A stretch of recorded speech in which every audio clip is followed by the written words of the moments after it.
हमारे इस नए चैनल से जुड़ने के लिए YouTube पर लिम्रा एजेंसी लखनऊ सब्सक्राइब करें।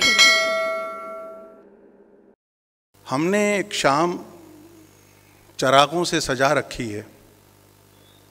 लखनऊ के एक शायर हैं, बहुत मशहूर, वाली आसी साहब।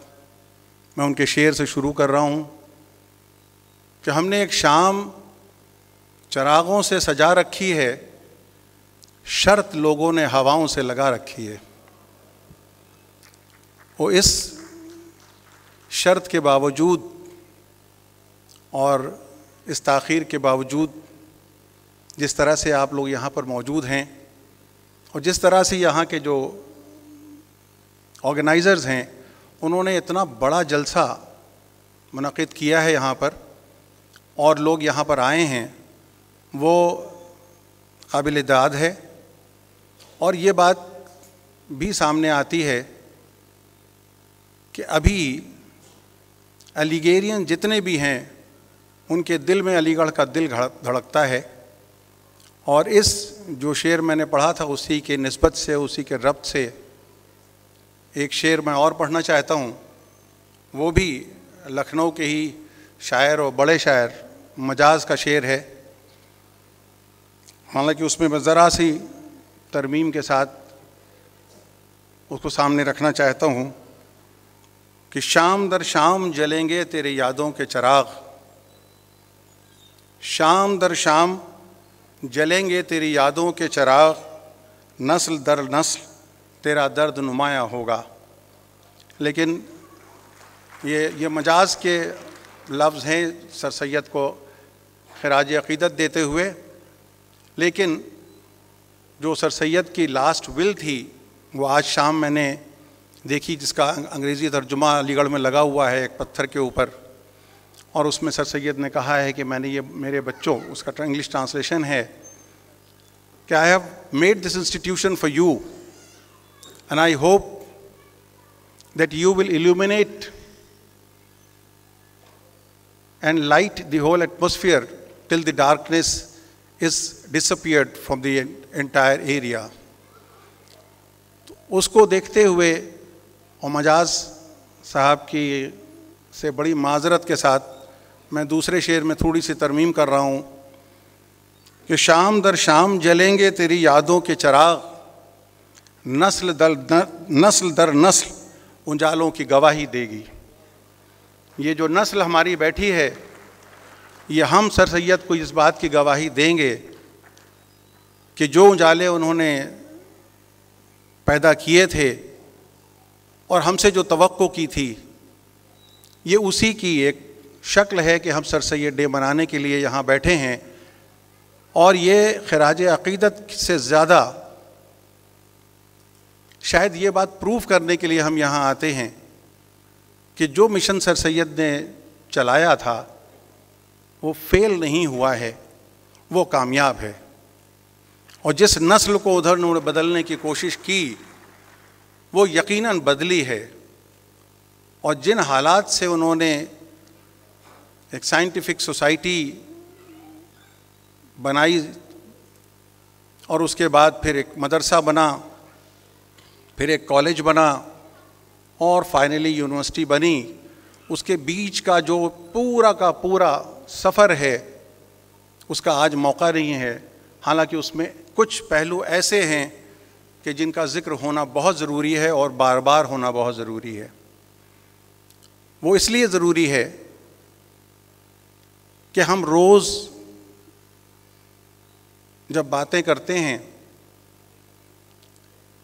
अभी मेरी सदर साहब से बात हो रही थी और ये बात आई कि हालात बहुत ख़राब हैं, काम करना मुश्किल है, बहुत सी चीज़ें ऐसी हो रही हैं कि जिसमें आगे बढ़ना मुश्किल है। तो मैं वहाँ पे एक छोटी सी बात रखना चाहता हूँ कि क्या सर सैयद के ज़माने में हालात अच्छे थे? सर सैयद का कमाल ही यही है कि उन्होंने जिन हालात में काम किया और जिस हिम्मत से काम किया और जिस विजन से काम किया उससे बुरे हालात तो नहीं हैं आज। बस फ़र्क इतना है कि वो सर सैयद थे जिन्होंने ये फ़ैसला किया कि मैं कैम्ब्रिज के लेवल का एक यूनिवर्सिटी बनाना चाहता हूँ। तो उनके साथ इनायत रसूल साहब बैठे हुए थे। उन्होंने कहा, सैयद ये तो ठीक है, लेकिन 10 लाख रुपए लाओगे कहाँ से? तो सर सैयद ने कहा कि रुपए तो अल्लाह देगा, आप हौसला तो करिए। तो मसला पैसों का बाद में आता है। अगर हम अलीग हैं और आज हम सर सैयद को अक़ीदत के साथ खराज अक़ीदत देने बैठे हैं, तो हौसला हमारी शर्त होनी चाहिए, पैसा बाद में आएगा। और आप यहीं पे देखिए कि तमाम लोगों का डोनेशन, अमीन साहब का, आपका, सबका है। और बहुत से यहाँ पर आइडियाज़ भी आए हैं कि हम लोग किस तरह से इन सब चीज़ों को कर सकते हैं। तो सबसे बड़ी बात ये कि हम, सर सैयद ने हालात का रोना कभी नहीं रोया। उन्होंने उनके साथ के जितने भी उनके दोस्त रहे हैं, उनको अगर आप पढ़ें तो डायलॉग्स उनके लिखे हुए हैं, बहुत जगहों पे मिल जाता है वो, कि देखिए वो आपको ये कह रहे हैं, ये वो आपको काफिर कहते हैं, आप अपने तरीक़ों को बदलते क्यों नहीं, आप कहना क्या चाहते हैं यही लोगों को क्लियर नहीं होता। But sir Syed was never apologetic. उन्होंने कहा कि जो कुछ मैं कहना चाहता हूँ वो मैं करके दिखा रहा हूँ। तो क्वेश्चन ये है कि हम अगर इस बात की आड़ लें तो मेरे ख़्याल से किसी भी दौर में, हिस्ट्री में मुझसे ज़्यादा यहाँ पर काबिल लोग बैठे हुए हैं, मैं कोई आलिम नहीं हूँ, लेकिन आप एक ज़रा सा नज़र करें पीछे, तो ज़िंदगी में हिस्टोरिकली कौन सा ऐसा पीरियड रहा है जो कि बेहद आसानियों का पीरियड था किसी के लिए भी, और हमारे लिए तो ख़ास तौर पे। क्या अंग्रेज़ों का पीरियड हमारे लिए बहुत अच्छा था या उसके पहले का पीरियड हमारे लिए बहुत अच्छा था? कौन सा ऐसा पीरियड है जो हमारे लिए बहुत अच्छा था, जिसमें हम सेल थ्रू कर सकते थे? तो डिफ़िकल्टीज़ वर ऑलवेज देयर। और आज अगर हम ये कहें कि हालात के लिए लखनऊ का ये एक और शेर है कि गैर मुमकिन है कि हालात की गुत्थी सुलझे, गैर मुमकिन है कि हालात की गुत्थी सुलझे, अहले दानिश ने बहुत सोच के उलझाई है। तो ये तवक्को करना कि वो अहले दानिश जिन्होंने ये सब कुछ किया है वो आपके लिए आसानियाँ पैदा कर दें और आप एक दूसरी यूनिवर्सिटी बना लें। और आप, मिराज फैज़ाबादी का भी एक शेर मुझे याद आता है इसी पे, कि अपने काबे की हिफाजत तुम्हें खुद करनी है, अब अबाबीलों का लश्कर नहीं आने वाला। तो जो कुछ भी करना है वो आपको करना है, और उसके लिए विज़न की ज़रूरत है, अखलाक की ज़रूरत है, मोहब्बत की ज़रूरत है। वो अगर हमारे अंदर है तो हम सर सैयद को खराज अक़ीदत पेश कर सकते हैं। जितना कुछ वो दे गए हैं उससे उतनी बड़ी सोसाइटी पैदा हुई है कि ये सर सैयद डे आज कितनी जगहों पे दुनिया में मनाया जा रहा है, इसका कैलकुलेशन आपको 5 दिन के बाद पता चल पाएगा। आज की रात इसका कैलकुलेशन करना कि किन किन जगहों पर सर सैयद डे मनाया गया। अभी एक साहब ने मेरे एक जुडिशल ऑफिसर हैं, उन्होंने बताया कि साहब एक हम लोग वहाँ पर हैं, एक इंटीरियर में हैं और वहाँ पे आज सर सैयद डे मना रहे हैं, सर आप आ सकते हैं क्या? मैंने कहा भाई मुझे लखनऊ वालों ने बुला रखा है, मैं अपने घर जा रहा हूँ। लेकिन मैंने पूछा उनसे, मैंने कहा वहाँ कितने ऑफिसर हैं? तो उन्होंने कहा कि साहब हमारे यहाँ ऑफिसर तो हम तो अकेले हैं, लेकिन हमने इकट्ठा कर लिया है बहुत से लोगों को, और वो लोग अपनी गाड़ियों से और कैसे कैसे वहाँ पहुँच रहे हैं, और उन्होंने वहीं का एक गेस्ट हाउस लेकर सर सैयद डे मना रहे हैं वो। तो इनन्यूमरेबल लोगों को सर सैयद ने ये तौफीक दी है और हमको सिर्फ एकजुट होना है और ये पहले तय भी करना है कि हमें करना क्या है। हम छोटे से इदारे चलाते हैं और उसमें हम ये तय नहीं कर पाते। माजरत के साथ कह रहा हूँ, मैं बहुत माजरत के साथ, मैं 5 बार अभी किसी ने मेरा शायद इंट्रोडक्शन दिया था, उसका मतलब ये नहीं कि मैं इंट्रोडक्शन देना चाहता हूँ, लेकिन उन्होंने ये भी बताया था कि मैंने 5 इलेक्शंस लड़े बार में और मैंने 5 इलेक्शन जीते। लखनऊ यूनिवर्सिटी का भी मैंने 3 इलेक्शन जीता। तो जो बात मैं कहने जा रहा हूँ उससे मैं वाकिफ़ हूँ। ये इसके लिए सबूत दे रहा था आपको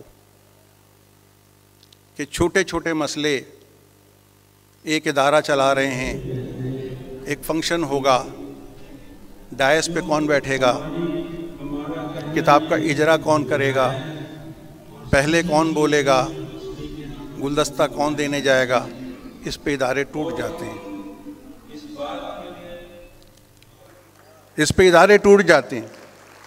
तो अगर हमारा हौसला इतना ही है तो फिर सर सैयद का मिशन आप नहीं पूरा कर सकते। उसके लिए आपको अपनी अना को घर पे छोड़ना होगा और कासा लेके सामने आना होगा।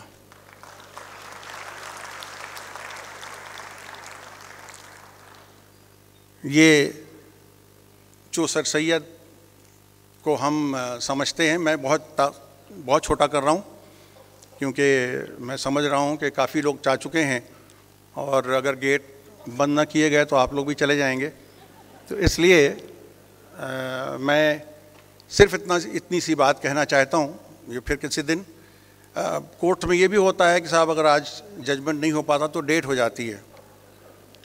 तो अगर आप अगले साल के लिए वादा करें तो मैं अगले साल की डेट के ऊपर बाकी अपनी स्पीच छोड़ देता हूँ कि आप अगले साल फिर बुलाएंगे, वरना आज के लिए ही मैं समझता हूँ कि सर सैयद को अगर खिराज अक़ीदत देनी है और उनको खिराज अक़ीदत पेश करनी ज़रूरी क्यों है, इस पे भी एक जुमला आपसे कहना चाहता हूँ कि जो कुछ सर सैयद ने किया था वो भी हमारी बका के लिए था और आज अगर हम सर सैयद को खिराज अक़ीदत ईमानदारी से देते हैं तो वो भी हमारी ही बका के लिए होगा। इसको जहन में रखें तो शायद हम लोग वो कर पाएंगे जो सर सैयद चाहते थे। शुक्रिया। बहुत ही आला फसी व बलीग तकरीर के लिए बहुत शुक्रिया। आज के इस प्रोग्राम की ख़ास बात यह है कि लिम्रा टीवी के ज़रिए इसका लाइव वेबकास्ट हो रहा है और ये पहली बार हुआ है। लिम्रा टीवी के सरबराह अतहर काज़मी बज़ात ख़ुद यहाँ मौजूद हैं। शुक्रिया सर आपकी सर्विसेज का। अब वक्त है कि मोमेंटोस पेश किए जाएं। हम गुजारिश करते हैं सुहेल भाई से, शकील भाई और गुफरान भाई मेहमानों को मोमेंटोस पेश करें। सुहेल भाई तशरीफ़ लाएं।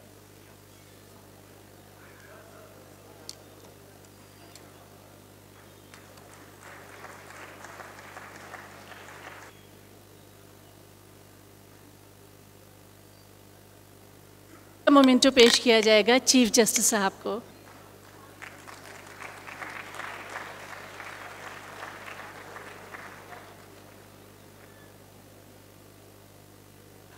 बस मैं एक 2 मिनट का वक्त लूँगा आपसे।